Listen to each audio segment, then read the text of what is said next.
11월 26일 목요일 새벽기도에 시작합니다. 찬송가 424장 1절과 2절 아버지여 나의 마음을 맡아 주관하시고 완악하고 교만한 것 변케 하여 주소서.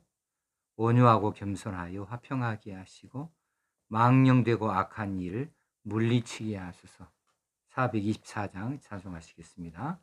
아버지여 나의 마음을 맡아 주관하시고 완악하고 교만한 것 변케 하여 주소서. 온유하고 겸손하여 화평하게 하시고 망령되고 악한 일을 물리치게 하소서. 아멘. 하나님 아버지, 목요일 새벽 이 아침에 우리로 하나님 앞에 있게 하셔서 이 하루를 시작하게 하시니 감사합니다. 하나님의 은혜가 오늘 하루도 종일토록 넘쳐나게 하여 주옵시고 우리는 하나님 앞에서 더욱 겸손하게 엎드려 하나님을 섬기는 하루가 되게 하여 주시옵소서. 사탄이가 틈탈지라도 잘 감당하여 이겨낼 수 있도록 성령님이 우리를 도우시옵시고 인도하여 주시옵소서. 오늘 이 새벽에도 말씀하여 주시고 말씀 가운데 깊은 깨달음이 있게 하시고 돌이킴이 있게 하여 주시옵소서. 예수님의 이름으로 기도합나이다. 아멘. 하나님 말씀 사무엘하서 6장 15절에서 23절까지 말씀 보시겠습니다. 15절에서 23절 말씀. 다윗과 온 이스라엘 족속이 즐거이 환호하며 나팔을 불고 여호와의 궤를 메어 오니라. 여호와의 궤가 다윗성으로 들어올 때에 사울의 딸 미갈이 창으로 내다보다가 다윗 왕이 여호와 앞에서 뛰놀며 춤추는 것을 보고 심중에 그를 업심여기니라. 여호와의 궤를 메고 들어가서 다윗이 그것을 위하여 친 장막 가운데 그 준비한 자리에 그것을 두매 다윗이 번제와 화목제를 여호와 앞에 드리니라. 다윗이 번제와 화목제를 드리기를 마치고 만군의 여호와의 이름으로 백성에게 축복하고 모든 백성 곧 온 이스라엘 무리에게 남녀를 막론하고 떡 한 개와 고기 한 조각과 건포도 한 떡덩이씩 나누어 주매 모든 백성이 각기 집으로 돌아가니라.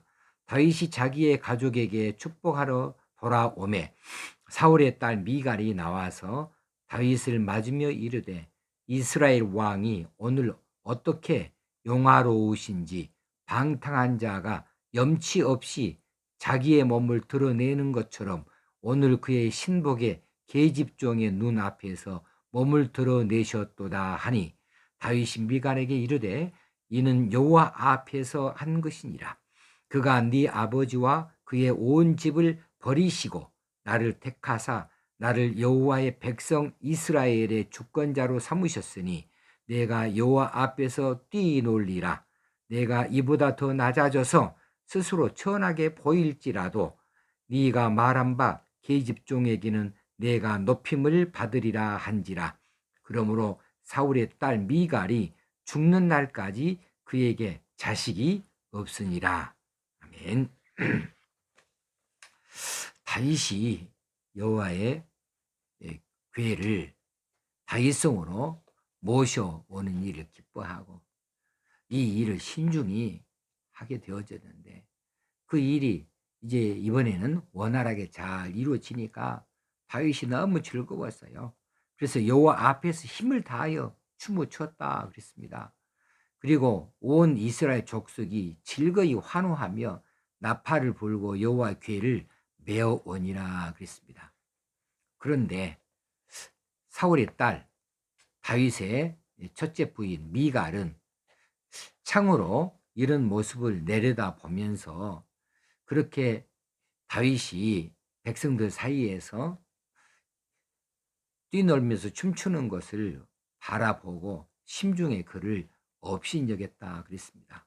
그리고 나중에 다윗이 이제 가족에게 축복하러 돌아왔을 때에 사울의 딸 미갈은 다윗을 맞으면서 직접 입을 열어서 그날에 있었던 이 다윗의 처신에 대하여서 이제 다윗을 향하여서 말해주고 있습니다. 이 말은 업신여기는 말이에요. 조롱하는 말이에요. 오늘 이스라엘 왕이 어떻게 영화로우신지 그 모습을 방탕한 자처럼 자신의 몸을 드러내서 오늘 그 신하들의 계집종 눈앞에서 몸을 드러내면서 그렇게 했다. 아주 비꼬는 말을 하고 있습니다. 자, 오늘 이런 말씀들 가운데서 우리에게 주시는 교훈이 무엇인지를 한번 찾아봐야겠습니다. 먼저 다윗은 정말 이 여호와의 괴를 다윗성으로 모셔오는 일에 있어서 마음속 깊은 곳으로부터 기쁨이 넘쳐났어요. 그래서 스스로 왕복을 벗어버리고 이제 배 에봇을 입은 채 백성들과 똑같이 여호와의 괴를 모셔오는 중에 그것이 너무 기뻐서 여호와 앞에서 힘을 다하여 춤추었다 그랬습니다. 여호와 앞에서 뛰놀며 춤을 추었어요. 너무 즐겁게 기쁜 일이었습니다. 그 마음을 감출 길이 없었어요. 그래서 덩실덩실 춤추었던 겁니다. 그래서 바지가 흘러내린 줄을 모르고 이렇게 춤을 출 정도였어요. 이것이 과연 경망스러운 일인가? 이것이 정말 채신 없는 일인가 하는 것에 대해서 우리가 좀 살펴봐야 되겠지 않습니까? 하나님 앞에서 우리가 이렇게 춤추며 즐거워하며 어린아이처럼 이처럼 기뻐하는 것은 참으로 순진한 일이고 순전한 일이다. 이건 정말 얼마나 아름답게 보여지는 일인지 모르겠습니다. 그런데 이 일을 미갈은 왜 달리 볼까요? 미갈은 왜 그렇게 다윗이 그렇게 춤추는 것이 밉게 보이고 어찌 그렇게 창피하게 보이고 그래서 다윗이 왕복을 벗어버리고 배 에봇을 입으면서 백성들하고 똑같이 어울리면서 그렇게 함께 춤추며 즐거워하는 것이 어찌 그렇게 경망스럽게 보였고 그렇게 방탕한 자 하나처럼 이렇게 보여하게 되어졌을까요? 미갈의 마음으로는 지금 하나님을 향한 경외심이 없습니다. 여호와의 법궤에 대한 이런 그 경외심이 전혀 없는 거죠. 그런 기쁨이 없어요. 왜냐하면 다 지금 미갈이 있는 자리가 어디입니까? 미갈은 지금 밖으로 나오지 않았어요. 창으로 내려보다가 그랬습니다. 미갈이 있어야 할 자리가 바로 어디일까요? 다윗처럼 그리고 백성들처럼 이 여호와의 궤를 언약궤를 모셔오는 이 길거리로 직접 나아가서 법궤 앞에 이 언약궤 앞에 있어야 하는 것이 미갈의 자리 아니었을까요? 그런데 미갈은 거기 나가지 않았습니다. 그저 집 안에 있었어요. 그러면서 내려다봤어요. 올려다보니 내려다봤습니다. 그러면서 지금 미갈의 마음속에는 사람들을 향하여 바라봅니다. 사람들이 왕을 어떻게 볼까? 사람들이 왕이 저렇게 춤추는 모습을 어떻게 볼까? 사람들의 눈이 가 있는 것이죠. 그런데 다윗은 사람들의 눈이 가 있는 것이 아니에요. 다윗은 여호와 앞에서 힘을 다하여 춤추었습니다. 또 66절에도 다윗 왕이 여호와 앞에서 뛰놀며 춤췄다 그랬습니다. 다윗은 계속해서 여호와 앞입니다. 여호와 앞에. 18절에서도 여호와의 이름으로 백성에게 축복합니다. 다윗은 여호와 앞에서예요. 여호와를 바라봤습니다. 미갈은 사람을 바라봤습니다. 그래 미갈이 다윗의 이런 일들을 행실들을 못마땅하게 보는 것이고 업신여기게 되어진 것이죠. 자, 이 일로 어떻게 되었습니까? 다윗의 미움을 받을 수밖에 없었어요. 다윗에게 그렇게 직접 대놓고 계집종이 눈앞에서 몸을 드러내셨도다. 아이고 참 잘하셨습니다. 왕이 어떻게 영화로운지를 잘 보여줬네요. 하고 그렇게 비꼬는 말을 했을 때 다윗은 미갈에게 거기에 대해서 이제 분명하게 이야기를 해버리잖아요. 네 아버지와 그의 온 집을 여호와께서 버리시고 나를 택하셨다. 나를 이스라엘의 주권자로 삼으셨다. 내가 여호와 앞에서 뛰노는 것이 당연하지 않느냐. 내가 더 낮아질지라도 나는 스스로 천하게 보일지라도 네가 말하는 그런 계집종에게는 내가 높임을 받으리라. 이렇게 이야기하면서 이 미갈에 대해서 퍽 실망해버리죠. 자, 다윗이 미갈을 어떻게 사랑했던가요? 다윗은 미갈을 얻기 위해서 자기 생명을 걸고 미갈의 그 지참금을 지불하지 않았습니까? 그리고 첫 번째 부인이잖아요. 그리고 이제 미갈이 이 다윗이 사울의 를 피하여서 피난 다닐 때 사울이 미갈을 다른 사람에게 결혼시켜 버렸을 때에 다윗은 잊지 않고 있었습니다. 그러다가 이제 아브넬하고 통일 이스라엘을 협상을 할 때에 그 일을 준비할 때에 맨 먼저 다윗이 아브넬에게 요청한 것이 바로 남의 아내가 이미 되어버린 이 미갈을 돌려줄 것을 요구했었어요. 이만큼 사랑하고 했어요. 그런 마음을 가졌다고요. 그런데 이런 다윗에게 미갈은 어떻게 대합니까? 존경의 마음이 아닙니다. 업신여기고 있습니다. 그리고 모욕을 주고 있는 은사를 하고 있습니다. 다윗이 어떻게 실망하지 아니할 수가 있겠어요? 그러니 다윗이 미갈을 찾을 일이 없겠죠. 그래서 23절에 보니 사울의 딸 미갈이 죽는 날까지 그에게 자식이 없으니라. 고대 사회에서는요, 자녀를 갖지 아니하는 여인은 하나님의 저주를 받은 것으로 여겨져서 엄청 부끄러워야 했어요. 다른 여인들에게 멸시를 심하게 받았었습니다. 그러니 이 미갈은 죽는 날까지 낮은 자리에 있어야 했습니다. 자, 우리가 그렇습니다. 우리가 하나님 앞에서 우리가 더 낮아지고 하나님 앞에서 더 천하게 스스로 보일지라도 그럴지라도 하나님을 기뻐하는 것, 하나님을 즐거워하는 것, 이런 표현은 아무리 지나쳐도 나쁘지 않다. 얼마든지 그것이 용납이 되어야겠다. 하나님 앞에서 하나님을 높여드리는 일인데 그것이 두 손을 들든지 그것을 몸을 움직여서 춤을 추든지 손뼉을 치든지 그게 무슨 경망스러운 일이라 말할 수 있겠습니까?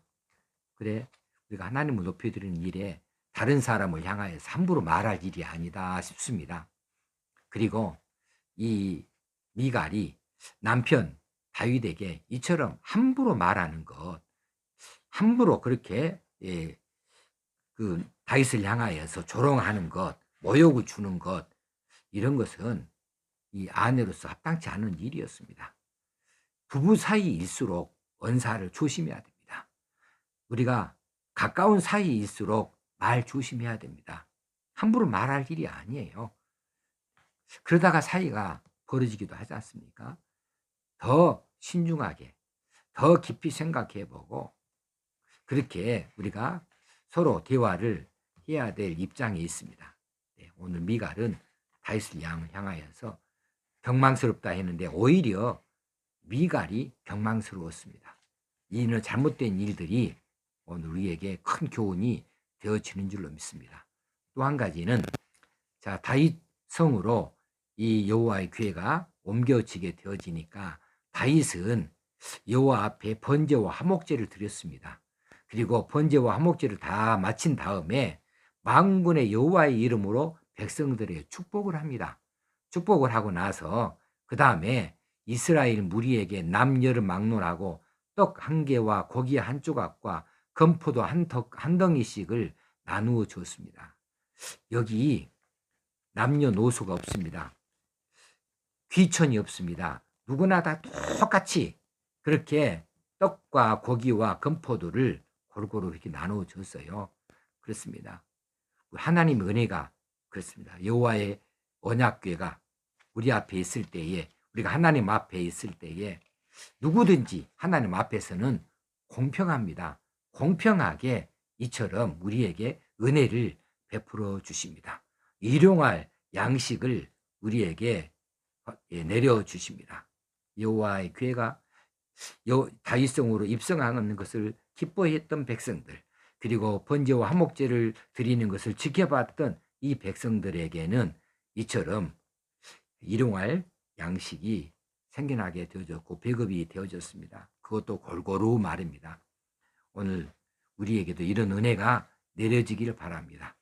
하나님 앞에서 겸손하게 말씀을 받들어 섬기는 자에게는 늘 복이 있기 마련이에요. 어제도 살펴보았거니와 그렇습니다. 우리가 우리의 신분의 높낮이를 내려놓고 우리의 지위를 내려놓고 또 우리의 재물이 많고 적음을 다 벗어버리고 왕이 왕복을 벗어버리듯이 여호와의 말씀 앞에서는 그런 모든 것을 다 벗어버리고 정말 순전한 마음으로 기뻐하며 받들어 섬기는 이런 일을 할 때에 우리에게 놀라운 은혜와 복이 날마다 넘쳐나게 되어질 줄로 믿고 그렇게 되어지기를 주의 이름으로 축원합니다.